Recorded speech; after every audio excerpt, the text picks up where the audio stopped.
Halo para pemirsa Suyanto.id, ketemu lagi dengan channel pendidikan Anda. Ini sebuah channel untuk berbagi pengetahuan dan belajar sepanjang hayat.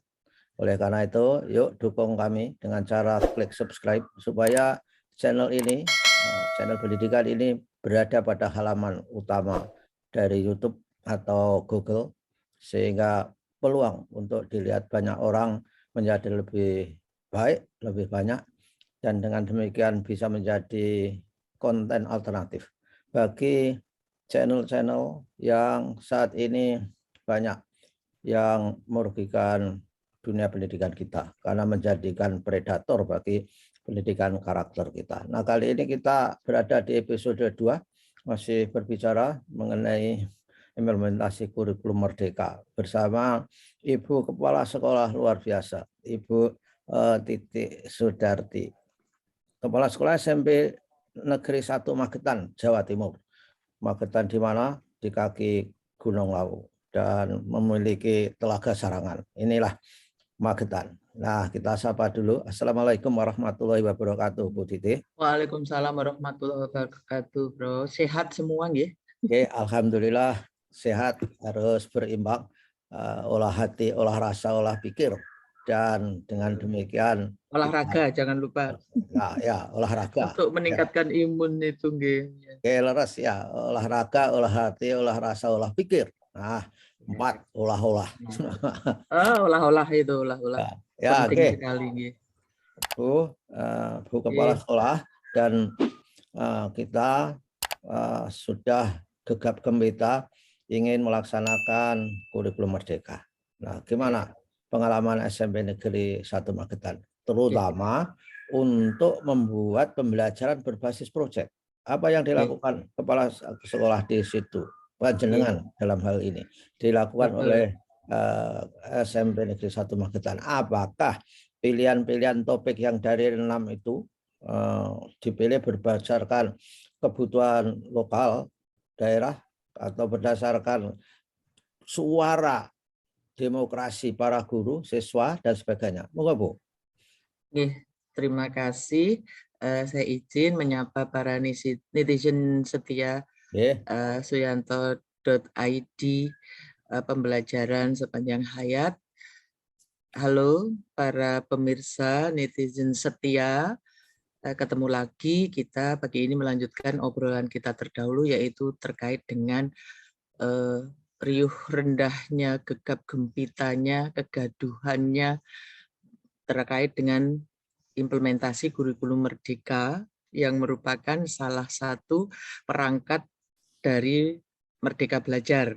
Ya, oke. Ya, baik di SMP Negeri 1 Magetan pun awalnya juga terjadi kegaduhan, tapi kita ketika pandemi, ketika sebelum diterapkannya IKM ini, kita sudah siap, artinya sudah andai kata pelari, kita sudah ada di start block untuk siap bertanding, atau bukan bertanding tapi bersanding gitu nih.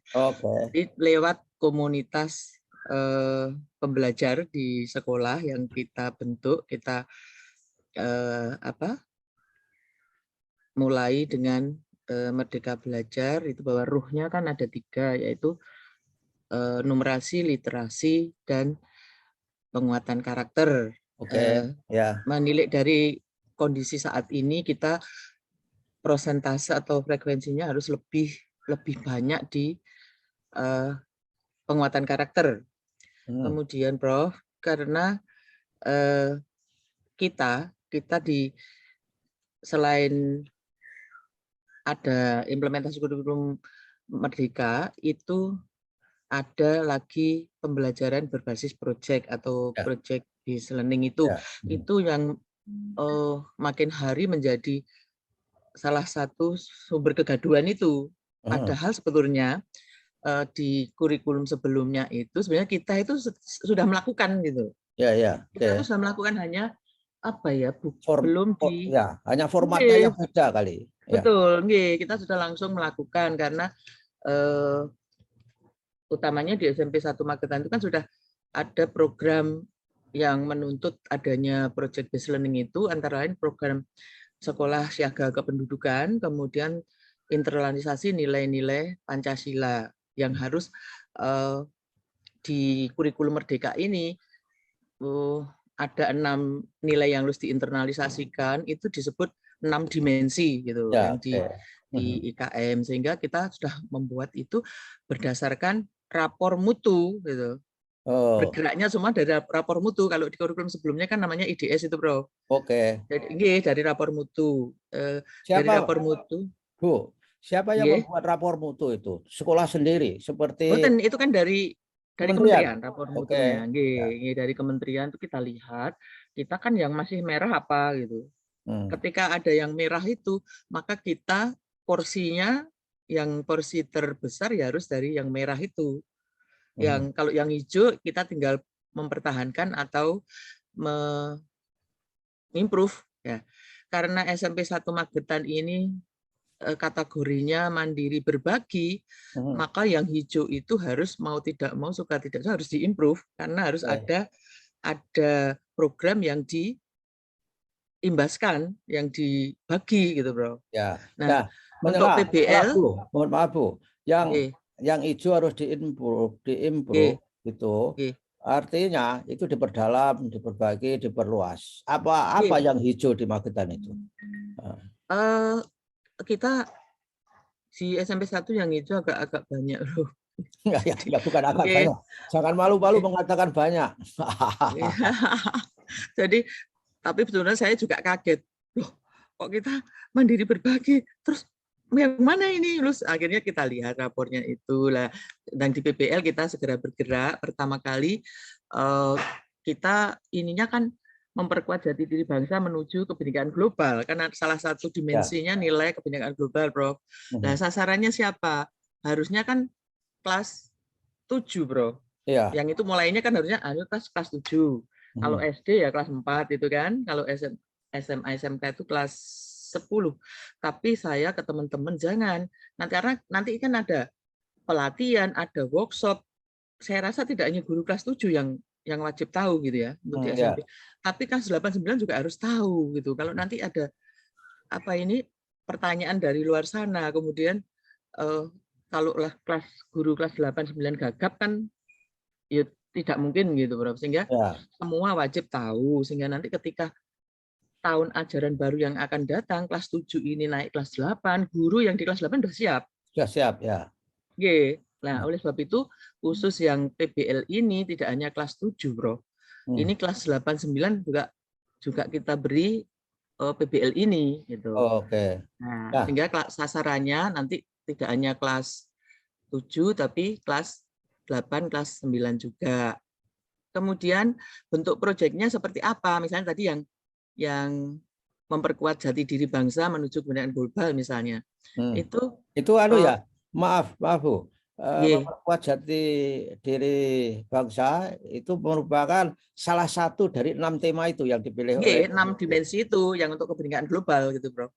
Nah, kebetulan begini, di SMP 1 yang salah satunya yang programnya kebinekaan global itu kita punya kelas kebinekaan global yang belajar MIPA dan IT-nya menggunakan bahasa pengantar yaitu bahasa Inggris gitu, Bro. Lah, bentuk proyeknya nanti yang tadi itu grup perwakilan kelas berupa tari profil pelajar Pancasila untuk kelas 9, Bro. Tari profil pelajar Pancasila kan itu sudah ada lagunya. Kemudian tari jalak lawu kelas 8. Nah, ini tari jalak lawu ini merupakan kearifan lokal. Ini merupakan tarian khas Magetan. Kalau di Surabaya punya remo, kalau di Banyuwangi punya gandrung Banyuwangi. Kita di Magetan punya tari jalak lawu. Ini untuk proyeknya kelas 8. Kemudian kelas 7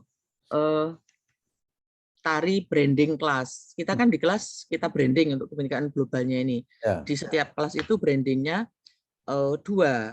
Ada provinsi di Indonesia, salah satu provinsi di Indonesia dan salah satu negara di dunia, sehingga nanti desain pernak-pernik di kelas itu harus sesuai branding kelasnya begitu. Ya, oke. Kemudian itu tadi yang klasikal, yang grup gitu. Nah, yang individu itu ada musikalisasi puisi untuk kelas 9. Pilihan pertamanya musikalisasi puisi maksud Puisi. saya. Kemudian geguritan kelas 9 pilihan 2. Ini lagi-lagi lokal lagi karena kita muatan lokalnya di Jawa Timur kan bahasa daerah, bahasa Jawa, sehingga pilihan keduanya nanti geguritan. Kemudian cipta baca puisi untuk kelas 9 yang pilihan ketiga. Jadi kebinekaan itu tidak semata-mata dari budaya, tapi ini dari 3 pilihan itu berkebinekaan, sehingga anak-anak kalau suka musikali puisi silakan membuat musikali puisi. Kalau yang suka keguritan silakan membuat keguritan. Itu. Kemudian yang berikutnya adalah video TikTok anti rokok untuk kelas 8 pilihan pertama lah. TikTok anti rokok ini kan pasti menggunakan internet, menggunakan ini merupakan amanah dari kurikulum Merdeka untuk Merdeka Belajar yang di digital school. Jadi TikTok kan pasti menggunakan internet. Nah, kemudian itu diwadahi payung yang mana itu dari 6 itu? Yang pembuatan proyek pembelajaran itu. Ini yang kebinekaan tadi, Bro, masih. Oh, kebinekaan. Oke. Nanti kebinekaan ini salah satu contoh, nanti yang lain kan bisa dikembangkan sendiri oleh masing-masing. Sehingga ini saya beri satu contoh itu yang agak detail gitu, Bro. Oke, ya. Kemudian yang tadi kan anti rokok, kemudian video TikTok anti stunting untuk kelas 8 pilihan kedua, yang pilihan ketiganya anti bullying. Lah, ini 3 pilihan ini sudah merangkum multi program, kebinekaan program. Yang pertama anti rokok itu kan untuk program sekolah sehat. Ya, kemudian anti stunting juga untuk sekolah sehat dan sekolah siaga kependudukan, karena di Magetan kemarin merupakan salah satu kabupaten yang menjadi lokus stunting, sehingga ini kita bergerak. Kemudian yang anti bullying ini terkait dengan program sekolah ramah anak. Kita kan sudah launching untuk sekolah ramah anak. Kemudian berikutnya untuk kelas 8 yang pilihan keempat, ini kelas 8 agak banyak, Bro. Ada video TikTok pengelolaan sampah. Nah, pengelolaan sampah ini untuk yang di program yang sekolah adiwiyata. Karena sekolah kita sudah siap untuk menuju sekolah adiwiyata nasional. Namun kita sedih juga kemarin nilai dari visitasi lapangan sekolah adiwiyata provinsi kita itu nomor 2 se-Jawa Timur, Bro. Jadi sudah bisa langsung ke nasional. Namun kita terhambat oleh aturan bahwa sekolah yang sudah adiwiyata provinsi bisa ke nasional kalau sudah setahun gitu. Saya sedih gitu. Artinya nanti berarti saya sudah pensiun itu. Tidak masalah. Nanti kan kepala sekolah berikutnya kan bisa tinggal melanjutkan gitu untuk menuju yang tidak hanya nasional tapi yang atur yang mandiri dan kalau bisa nanti menjadi Asian School gitu ya. Kemudian berikutnya lagi TikTok anti nafsa untuk kelas 8 yang pilihan kelima. Nah, karena narkoba kan menjadi salah satu masalah baik itu di masyarakat Indonesia maupun di pendidikan gitu, Bro. Kemudian video TikTok anti pernikahan dini yang kelas 8, karena kita pernikahan dini kan juga merupakan masalah ya. Yang ini untuk yang program SSK. Nah, goalnya nanti, Bro, goalnya untuk kelas 9 itu nanti memiliki tim tari profil pelajar Pancasila. Kalau per kelas punya 1 kreasi, berarti kalau 9 kelas kan ada 9 kreasi tari profil pelajar Pancasila itu tadi. Untuk melengkapi capaian gerakan literasi sekolah yang di multiliterasi, karena ini nanti digital gitu. Dan merupakan kearifan lokal. Kemudian memiliki tari branding kelas masing-masing, sekaligus nanti hasil kreasi masing-masing kelas kan menjadi branding kelasnya gitu. Kemudian secara individu semua peserta didik membuat satu karya sesuai dengan pilihannya. Oke, ya.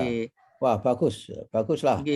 Tapi ini karena waktu, saya kira biar para kepala sekolah, guru, orang tua penasaran maka informasi yang lebih dalam, lebih teknis akan kita sampaikan episode berikutnya. Nanti Iya, akan saya ada, jadi nanti akan ada pertanyaan, misalkan saja bagaimana cara memilih yang tema itu. Lalu bagaimana kita mengintegrasikan pengetahuan-pengetahuan dari berbagai pengetahuan yang dipelajari oleh siswa, misalkan saja bahasa, kemudian matematika, kemudian bisa juga IPS ke dalam proyek-proyek itu. Saya kira di TikTok pun bisa melibatkan misalkan aspek bahasanya, misalkan dan sebagainya gitu kan.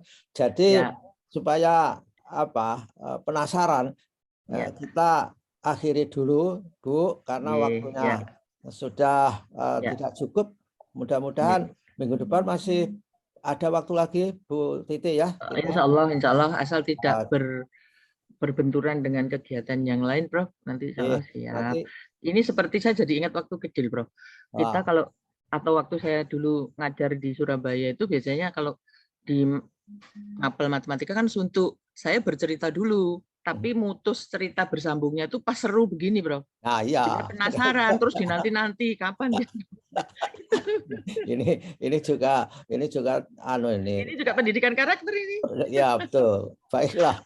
Begitulah para pemirsa, para kepala sekolah, siswa, orang tua, apa yang disampaikan Ibu Kepala Sekolah SMP Negeri 1 Magetan, kaya akan pengalaman dan mudah-mudahan menjadi pembelajaran buat kita semua. Terima kasih Bu Titi. Wassalamualaikum warahmatullahi wabarakatuh. Waalaikumsalam warahmatullahi wabarakatuh. Terima kasih, semangat, sehat, dan gembira. Semangat.